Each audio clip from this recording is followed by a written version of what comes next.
Coming up on We Talk News this week, the DOJ tells the Supreme Court to back off rulings on current cannabis cases. Could there be federal reform on the horizon? The DEA allows federal weed to be grown for research as Bright Green Corporation bucks the bear market and their stock soars. Canadian company Canopy Growth makes an acquisition.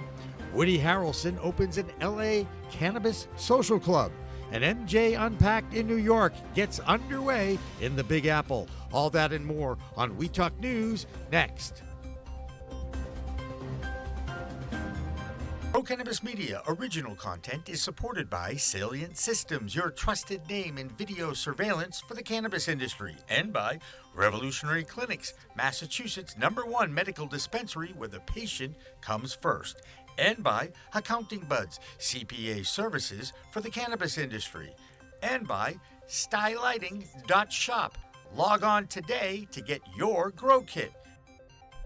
We are Pro Cannabis Media.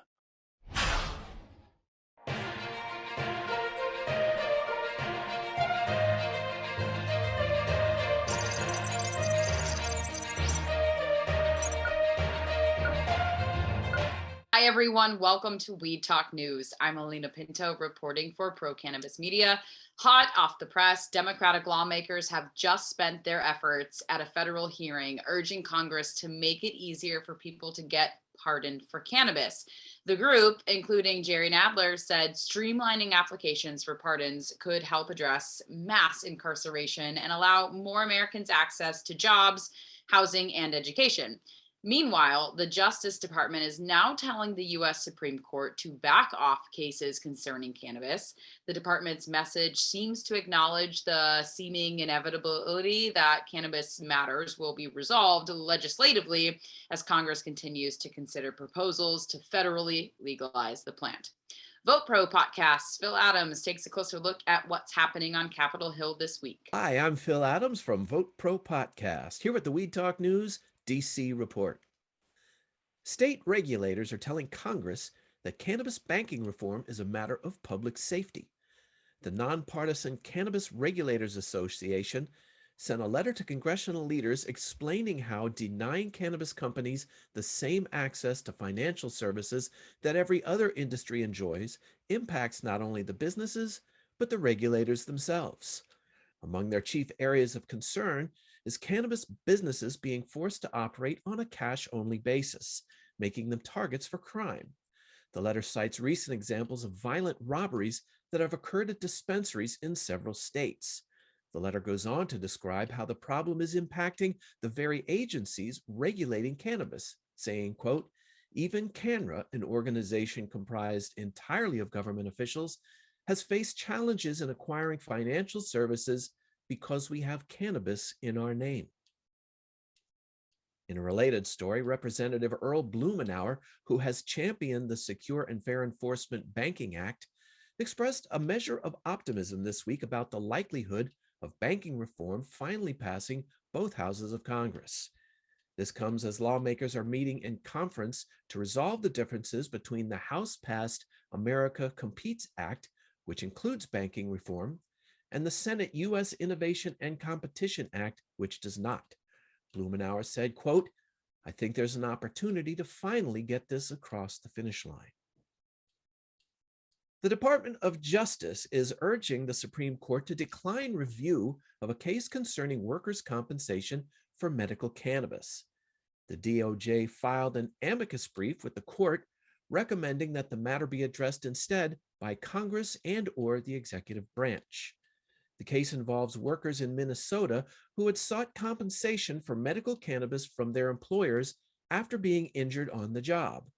The question before the High Court is whether the Federal Controlled Substances Act preempts a state law requiring private businesses to pay for the medicine. The Minnesota Supreme Court ruled that it did, and that the companies were not obligated to pay. Plaintiffs in the case argued that because employers don't actually possess or distribute the cannabis themselves, simply compensating employers does not violate federal law. The DOJ brief argues that for states to compel third parties to subsidize federal crimes would amount to overriding congressional intent. That's the Weed Talk News DC report for this week. I'm Phil Adams from Vote Pro Podcast.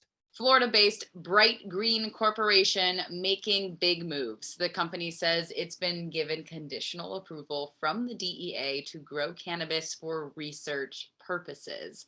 Bright Green is also making history as the first plant-touching company to trade on a major U.S. exchange. Our own Jimmy Young and Deborah Borchardt have more in this week's Green Market Report, live from MJ Unpacked in the newly green state of New York. Jimmy. Thank you, Alaina Pinto.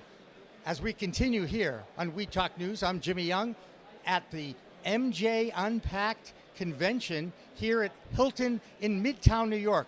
Now, I am not a big fan of New York City.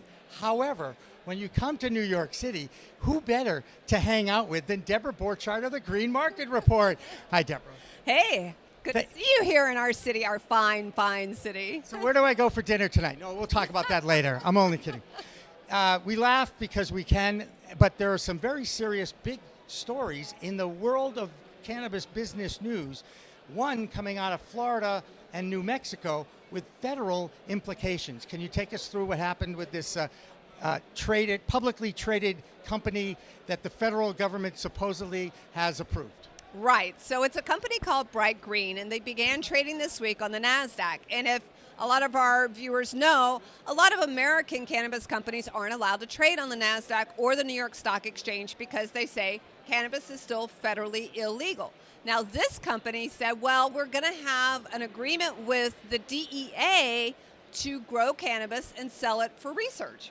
So the NASDAQ thought, well, okay, that means it's going to be legal cannabis. So they said, sure, you can go on and trade. Now, this was a direct listing, which meant they came to the exchange with their investors already lined up. Now, what was interesting about this situation is that the company has no revenue. They have no existing cultivation facilities, so they have no product. They have about $1 million in cash, but they need $76 million to build this cultivation facility. Everyone that's in the company is from the automotive industry. They have zero cannabis experience, so it's just kind of odd all the way around. And then on top of that, the insiders are not.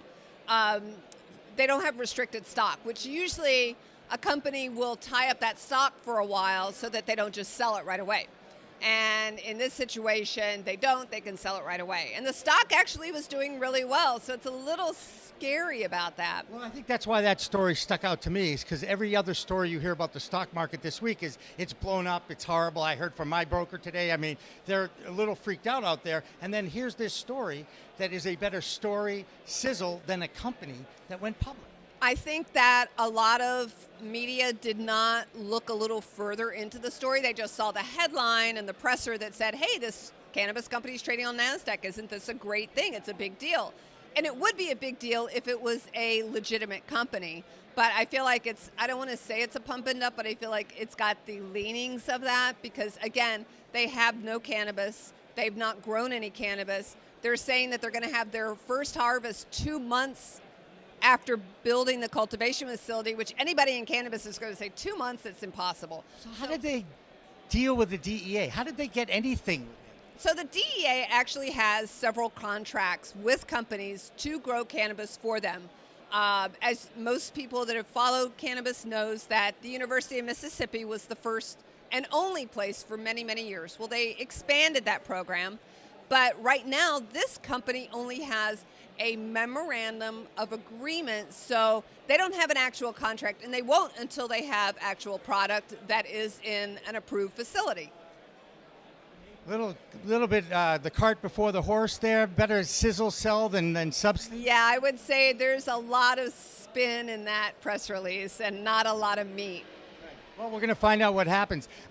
Not to put you on the spot, but are there any other maybe one or two little tidbits from the business world you want to share before I toss it back to Alaina? Well, we did have a lot of big companies report earnings this week. And what I will say, I won't go into all of them, but I did see a trend in that we saw a lot of these companies had revenues in the first quarter that fell from the fourth quarter. So we saw that dip.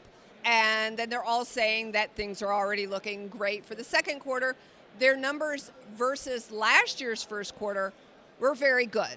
So I'm starting to feel that we're starting to get into a traditional retail cycle where you've got stuff going on in the second quarter. You got 420. Third quarter's 4th of July. Fourth quarter's Thanksgiving and Christmas. First quarter, not a whole lot. So I think that that's why we're seeing these sales dip in the first quarter from the fourth. I'm not super concerned about that, but I've just seen this trend. I think it's just interesting to follow. She's Deborah Borchardt from the Green Market Report, always looking for those trends. I'm Jimmy Young from Pro Cannabis Media, reporting live from MJ Unpacked in New York. Let's go back to Alaina with We Talk News. The Massachusetts Cannabis Control Commission reporting this week that licensed retailers across the Bay State have now sold more than $3 billion worth of legal recreational cannabis products since sales launched. Clearly a high jump happening in Massachusetts when you consider the $2 billion mark for sales was just crossed 8 months ago. Here's Ron Marshalsea with more from the Bay State this week. I'm Ron Marshalsea for We Talk News. This is the Massachusetts Cannabis Report. The Massachusetts House voted overwhelmingly on Wednesday to approve major reforms to the state's marijuana laws. The bill, which had a 153-2 vote in favor of it, according to Boston.com, has the changes that would allow cities and towns to opt in to hosting marijuana cafes, steer a significant chunk of state pot tax revenue to equity applicants trying to get their small cannabis businesses off the ground, crack down on controversial local fees charged to marijuana operators while easing their state tax burden, and make it easier for former defendants to wipe away old marijuana charges. And on the same day these reforms were passed by the House, state officials reported Massachusetts adult-use marijuana sales have officially surpassed $3 billion since the market launched in 2018.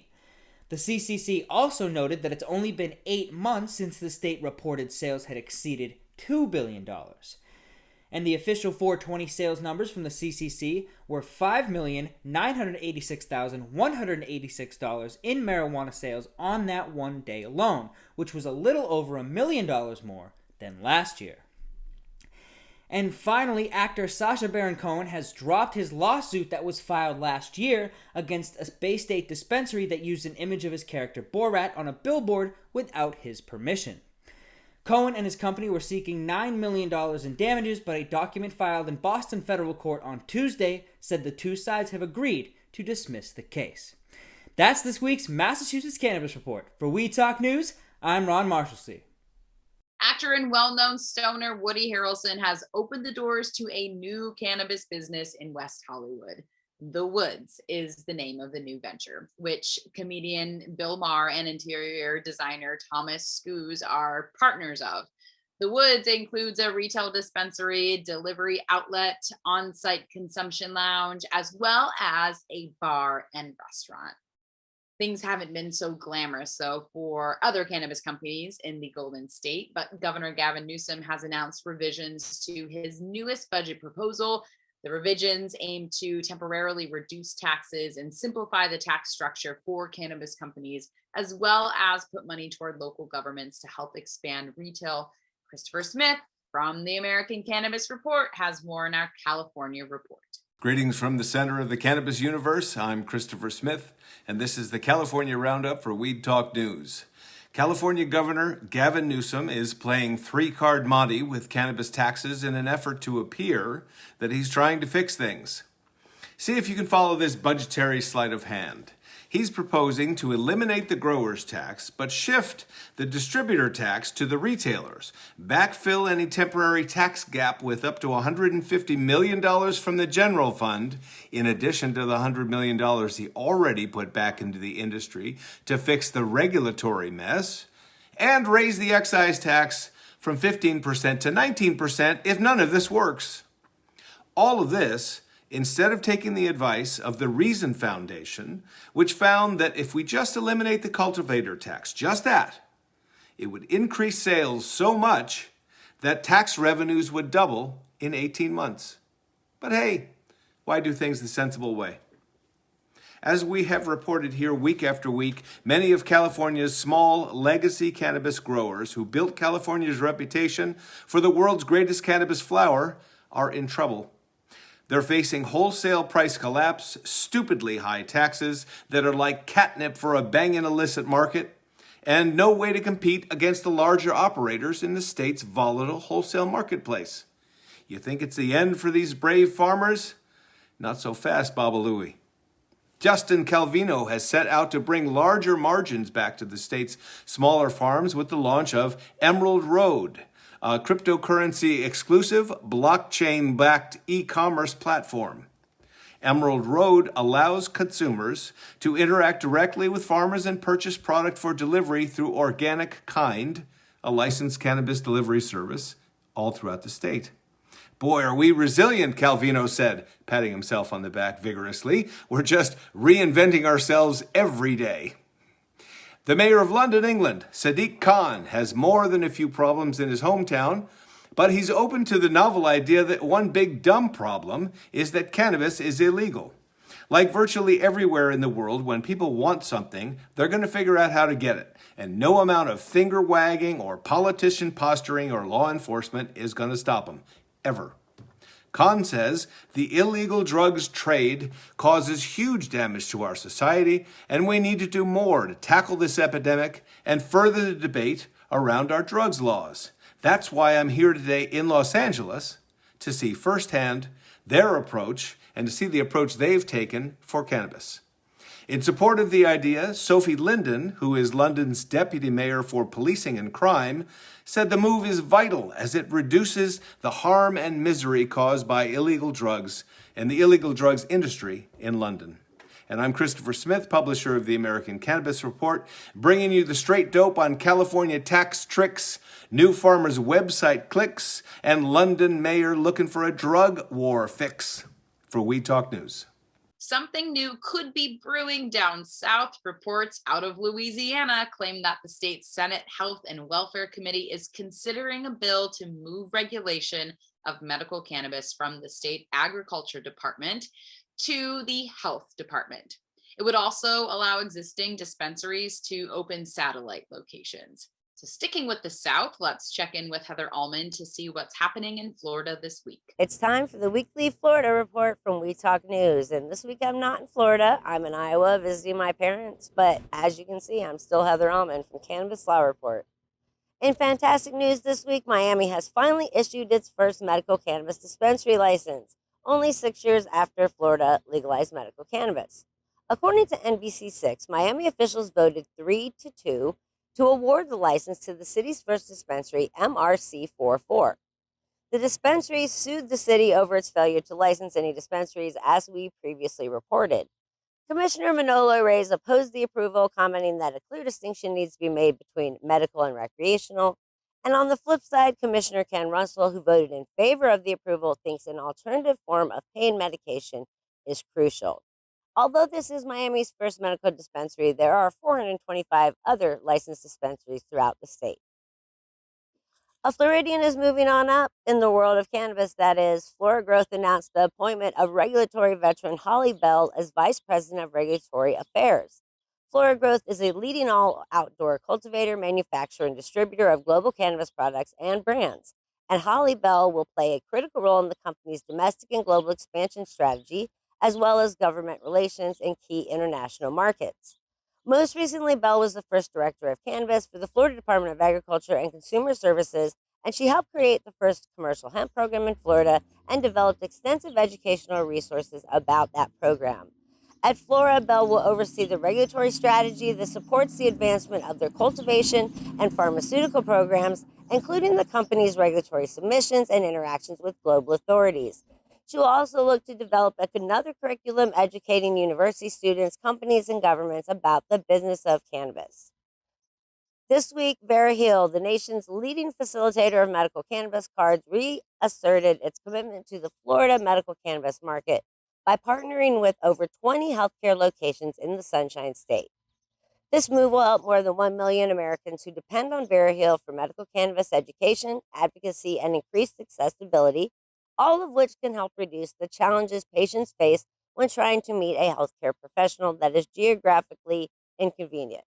Since 2017, Vera Hill has helped Floridians gain access to medical cannabis while contributing to the state's medical cannabis program and philanthropic community by donating a portion of the proceeds to Quality Florida Action, Regulate Florida, and FloorCan. They want the new partnerships to encourage lawmakers to remove some of the barriers around telemedicine, among other priorities.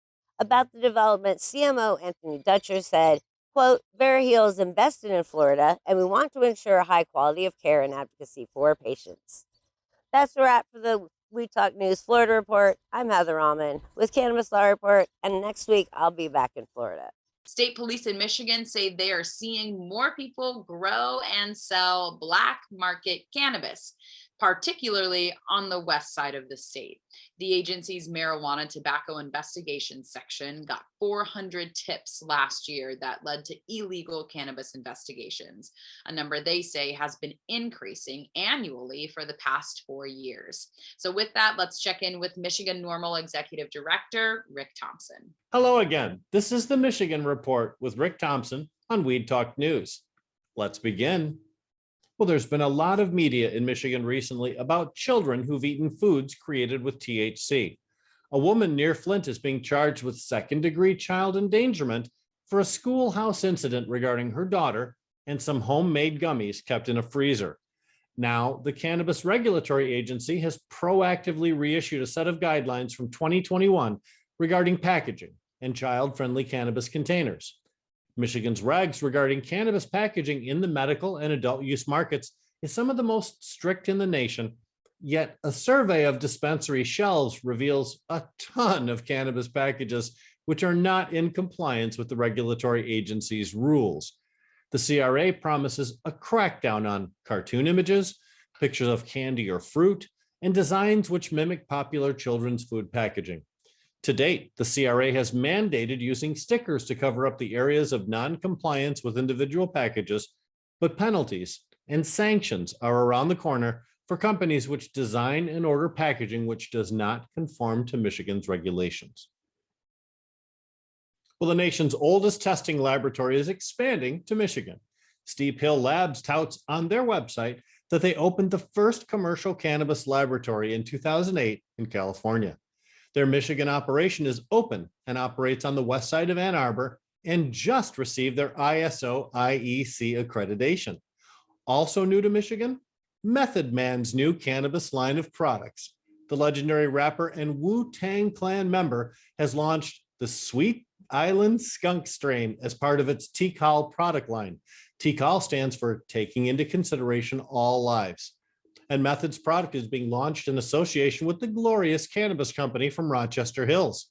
And not here yet, but coming soon, is a cannabis line from famed Detroit boxing champion Thomas the Hitman Hearns. His product line is predictably called Hitman Cannabis, is being produced by Premier Grow and is expected to appear in dispensaries this summer. It promises to be knockout smoke for heavy hitters. Final story. The question of the day is, how do you reuse a product? You reuse an old beverage container by refilling it. You reuse an old newspaper by putting it on the bottom of the birdcage. And you can reuse old news by rearranging the words and putting a new title on the story. But how does one reuse an airport? Well, you fill it with cannabis plants, obviously. Marquette County Airport in Michigan's Upper Peninsula hasn't been in operation in years, but it's about to be home to 10,000 square feet of cannabis plants, according to a representative of the Keweenaw Bay Indian community, which owns the property. Well, they've got it all figured out, including what they're going to grow. Mr. Loonsfoot, the representative, claims the tribal entity is going to grow Michigan's strongest strain of cannabis, tested at 36.58% THC and containing 44 recognized cannabinoids. The plan is to sell the product to Upper Peninsula facilities. Phase 2 of the build-out will see the tribe expand to 40,000 square feet of cultivation space.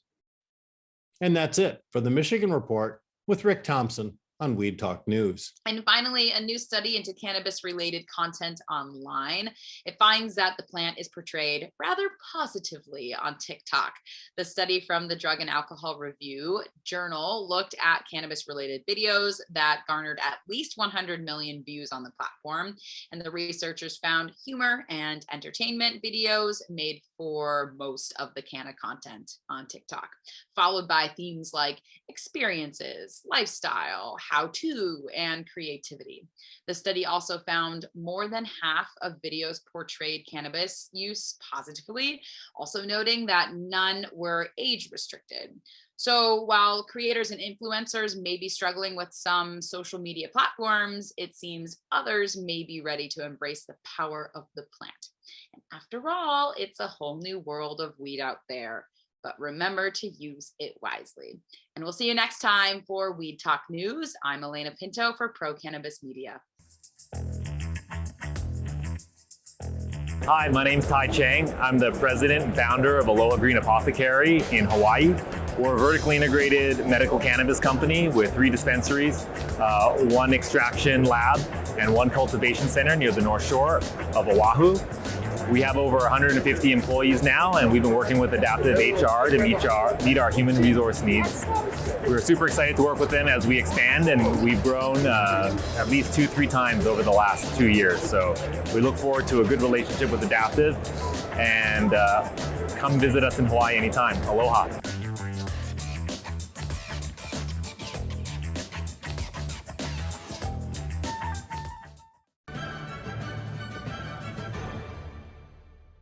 Weed Talk and In the Weeds are 2 productions of Pro Cannabis Media supported by Revolutionary Clinics, one of the top medical cannabis dispensaries in the Massachusetts area, now with 3 locations in Greater Boston, 2 in Cambridge and 1 on Broadway in Somerville. Rev Clinics has a patient-first mission. They will customize your needs as a medical patient with the proper titration and combination of strains, flavors, and products. Rev Clinics, where the patient comes first.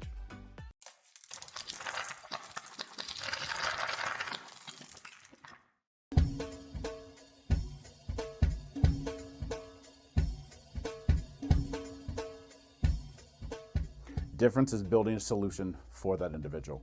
Not just a custom, here's a box, here's a video, here's how you make your VMS. We custom design and custom build every situation for exactly what the customer needs. And we keep the costs low. We have multiple tiers, as far as what you're looking at on the cost side of things. If you want a one-time, where you just pay one initial cost, we have that. If you want to maintain your system and have the highest protection and highest capabilities and highest upgrades at all times, we have different plans for you. But we scale it so it's scalable and affordable 100%.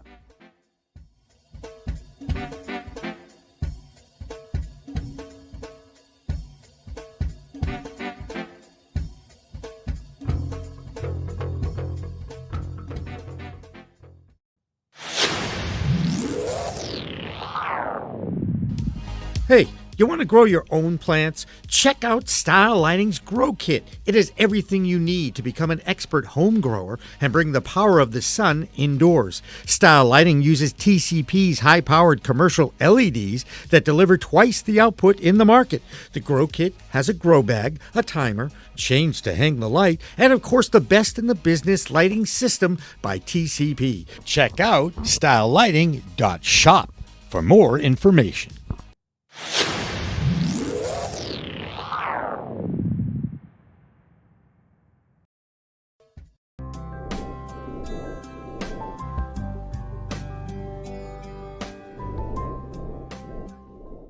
Pro Cannabis Media programming is available live and on demand on our Facebook page at Pro Canna Media, on Instagram at Pro Cannabis Media, on LinkedIn also at Pro Cannabis Media, on YouTube and YouTube Live on Pro Cannabis Media, Twitter at Pro Canna Media, and on twitch.tv/Pro Cannabis Media. So like, share, and subscribe to all of our content, newsletters, and shows live or on demand.